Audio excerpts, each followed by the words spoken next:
يا قفا زيكم يا بتاع المخابرات. نقابله مين؟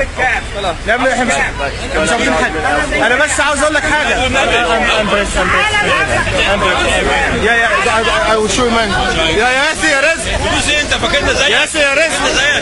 انت فاكرنا زيك يا ياسر؟ بتاع اللي طلع النطاط عيط يا قفا. ياسر يا رزق. انت فاكرنا زيك يا قفا؟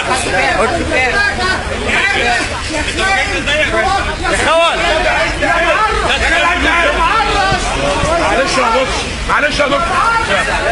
خدتوا كام فلوس؟ يا حراميه. تعالى يا حرامي. السيسي قاتل. قلت لهم ان السيسي قاتل يا خوانات.